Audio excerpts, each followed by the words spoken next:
So plant hormones are organic compounds, and plant hormones are synthesized in one part of the plant body in a very small amount. They are produced in traces, to be more precise. So their quantity is very less, and then the phytohormones are translocated. Translocation means moving from one part to the other part, and then so they are synthesized at one part and then they are translocated to another part, and where they are going to have tremendous effect on the physiological activities. So they control the reactions which go on in the living system inside a plant's body.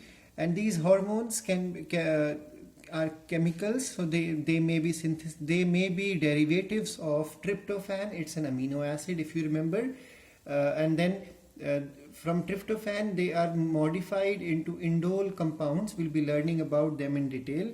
So those indole compounds are basically auxin type of hormones. Then they can be even derived from adenine. We all know adenine is the component we have learned in the nucleic acid topic. So those hormones are called as cytokinins. Then these phytohormones can even be derived from acetyl coenzyme A, and then they modify into terpene derivatives and they are called as gibberellins.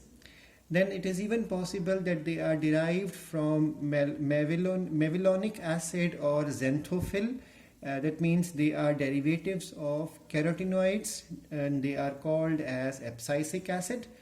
And then we have a gaseous hormone which is derived from methionine, again an amino acid, and this is called as ethylene. Please remember, ethylene is the gaseous hormone. Rest of them are molecules which are organic in nature and they are dissolved in the content, but the ethylene is a purely gas in nature. So plant growth hormones, their characteristics basically are that they are produced in a small amount, but they are able to regulate a large number of growth, development, as well as differentiation reactions or responses.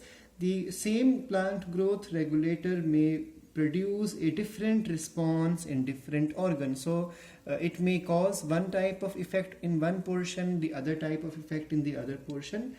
Like for example, we all will be learning in the later class that auxin in a particular concentration will cause growth of shoot system, and at the same concentration it will cause inhibition of the root system. And when we change the concentration, then the same auxin in a different concentration now will start promoting root growth and will stop promoting the shoot growth system. So same or similar response is produced by different plant growth regulator. This is also possible. That means sometimes their effects can be same for the same organ. For example, both auxin and gibberellin are responsible for cell enlargement, and auxin gibberellin cytokinins, the three of them, they promote cell division. So PGRs are effective at a very low concentration. Their concentration can be as low as 10 raised to the power minus 6 molar. So this much concentration is even effective in the plants. The site of production and the site of their action can be same or they can be different. If they are same, they are the local hormones, local plant hormones.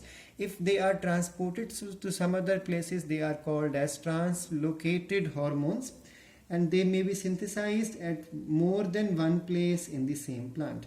Chemically, they are, I have already discussed it, chemically they are of various types. Now these plant growth hormones can be growth promoter or they can be growth inhibitor. So broadly there are two classes which are having a positive effect on the plant growth and those which have a negative effect on the plant growth.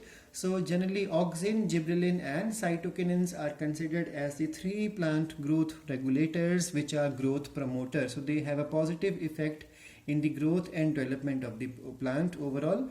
And growth inhibitors are abscisic acid and ethylene. To be more precise, ethylene comes into both categories, but it has more number of negative effects. That's why in maximum books and literature you will find ethylene is studied under plant growth inhibitor, but reality it has some positive points also.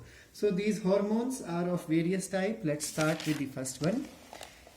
The first hormone is called as auxin. If you learn from the Greek language, you will find auxin basically means to grow.